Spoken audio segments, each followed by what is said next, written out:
Assalamu alaikum wa rahmatullahi wa barakatuh. In this video, we're going to be talking about our recent trip to Tanzania and why this might be a great spot for you if you're interested in a minimalist life. Before we get started, let's learn a little bit more about Tanzania. Tanzania is an East African country and is known for its amazing nature and wildlife. Tanzania is bordered by 8 countries: Kenya, Uganda, Rwanda, Burundi, the Democratic Republic of Congo, Zambia, Malawi, and Mozambique. It has a long coastline along the Indian Ocean.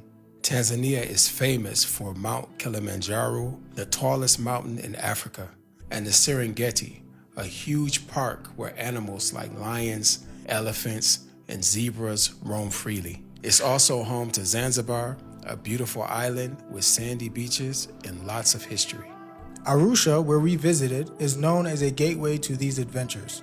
Let's dive into our trip and what we discovered.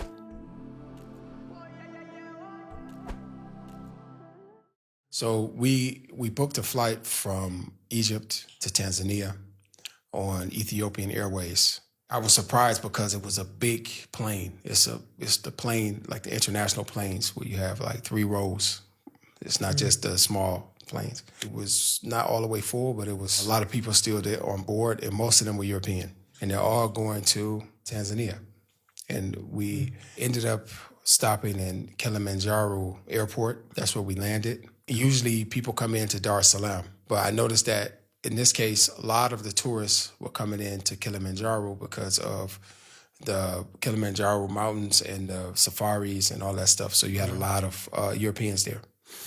So to get in, it costs $100 for a multi-entry 90-day visa. So you fill out the little form and then you go through some little submission thing where you submit your document and then you pay the $100 to get in. I really didn't like that process, by the way. It was long. It was real long. I remember we paid. He gave us a receipt or something, and we had to submit our passports and then wait in another line to get the passport. And then we showed the receipt and all that, but it was a longer process than I thought. What I did notice, though, is the cleanliness there. It's actually really, really clean. Yeah, that's true. Like, a lot of people would think, okay, third world country, they're doing dirty. Like, for the most part, a lot of people be like, okay, the hygiene must be low. But it was very clean. You mentioned that this is ideal for somebody who's looking for a minimalist lifestyle. Right, I believe. So what do you mean? What do you mean by that? What I mean by that is that when we came into Arusha, right, we noticed that, of course, it was less developed, right, from most countries that we've been to.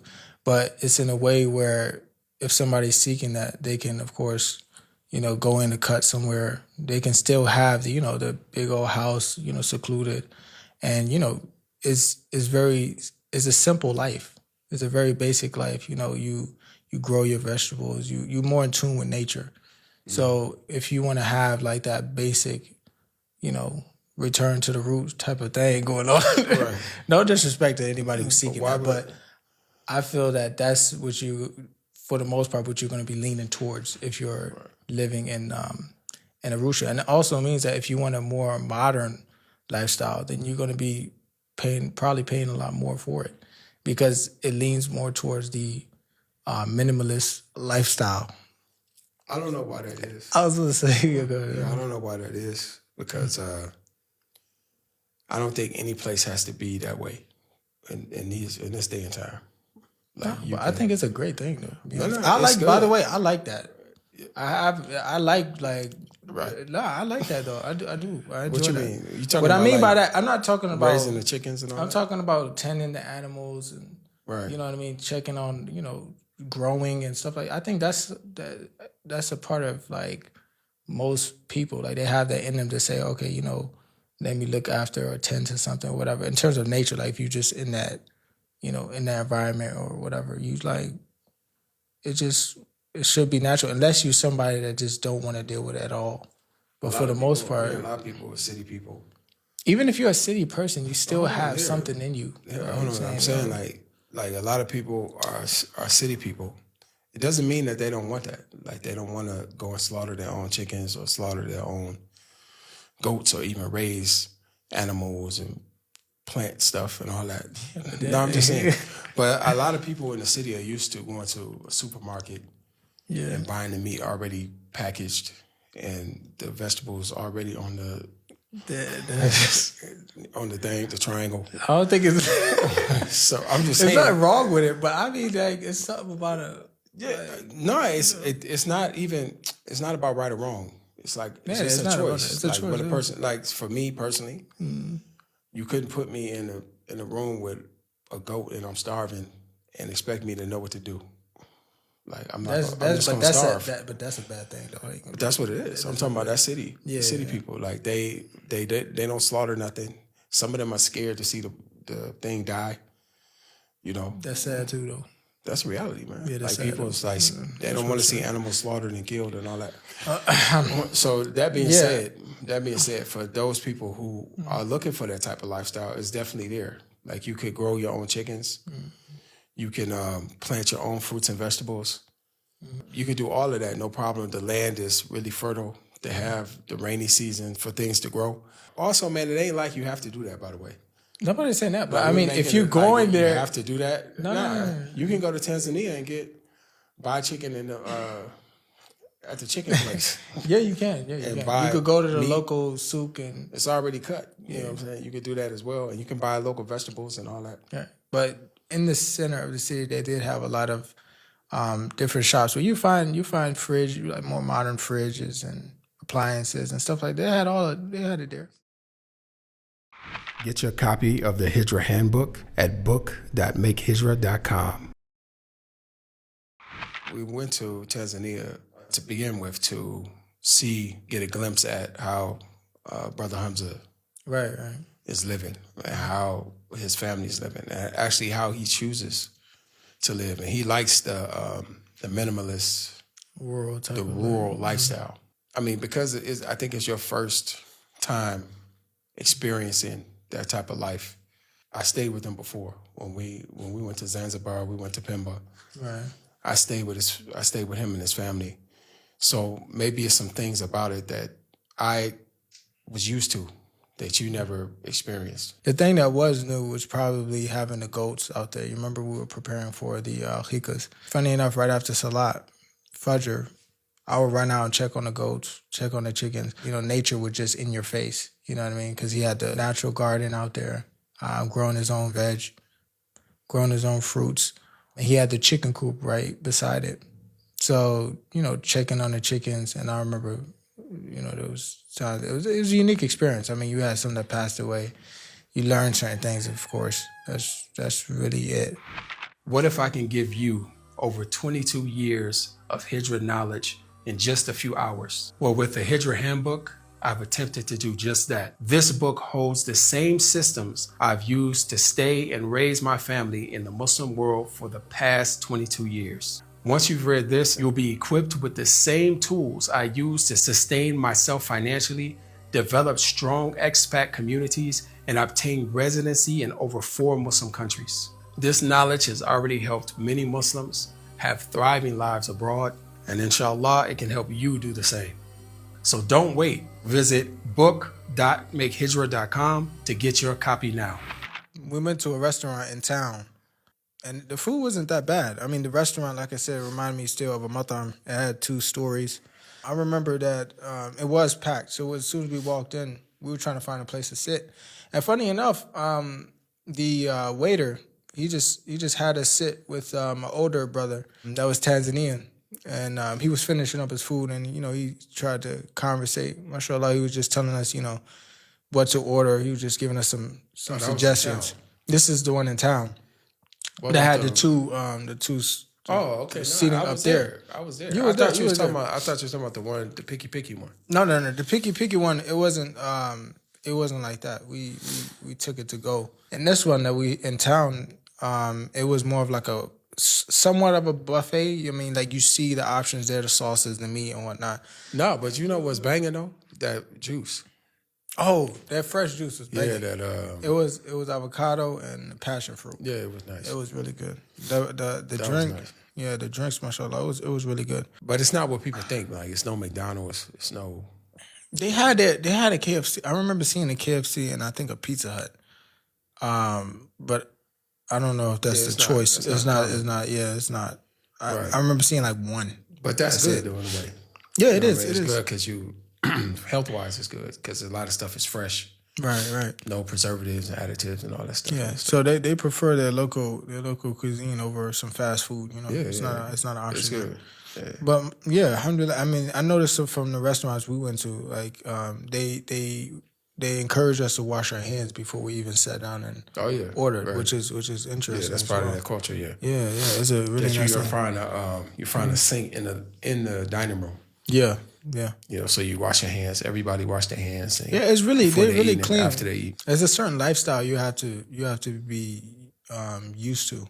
Well, like you have to have some. It.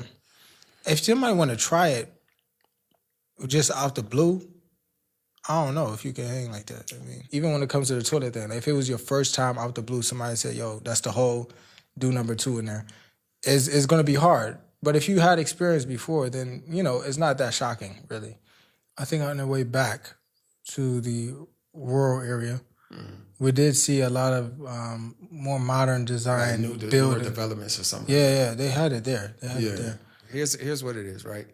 It's a main road that's paved, and then that main road goes off into the areas where the houses are. Right.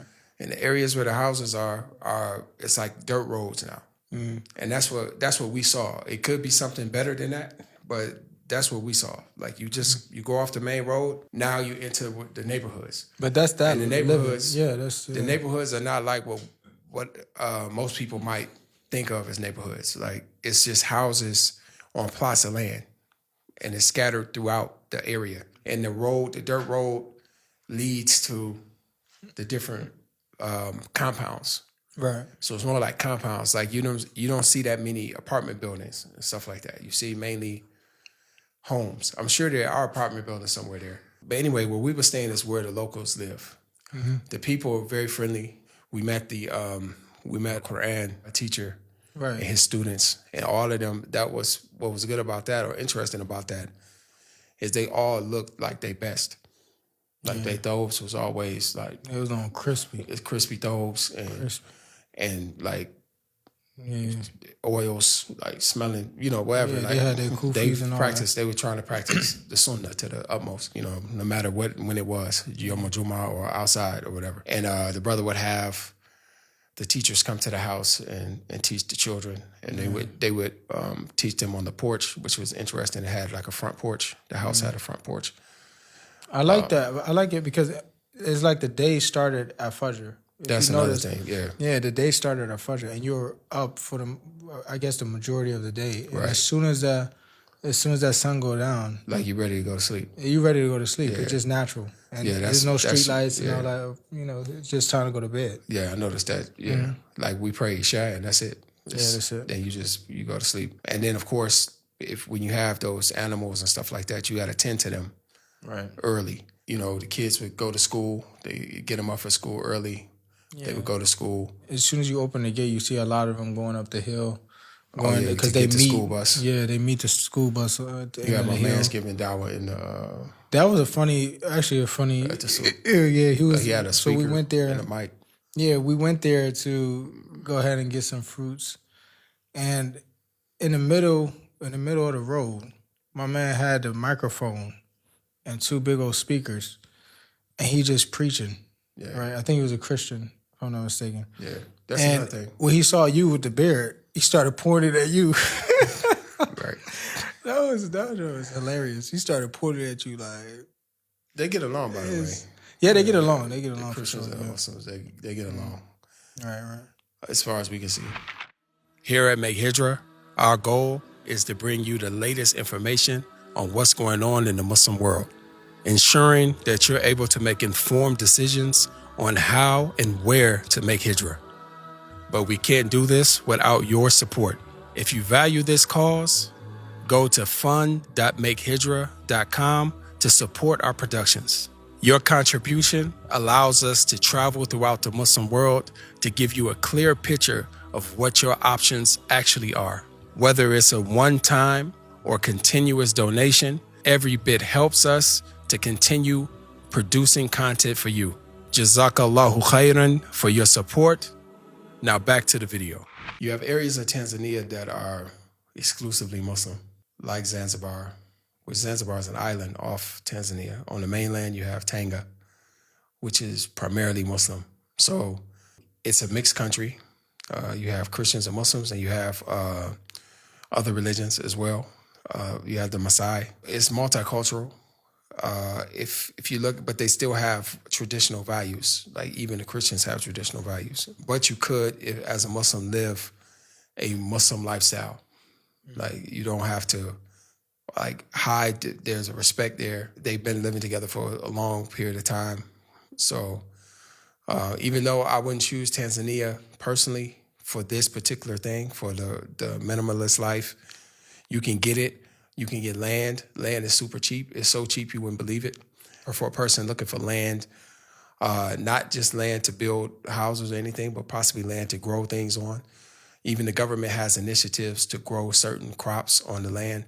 So it's worth looking into from that perspective, from a business perspective. The living thing, it depends. Like if there's something special to you personally about Tanzania, then yeah, maybe. But you have other countries that offer the same, which have a bigger Muslim population. You'll be surprised that you'll find the same thing, not exactly the same, not the land prices and everything, but the rural lifestyle and all that. You find it almost you find it in Egypt even.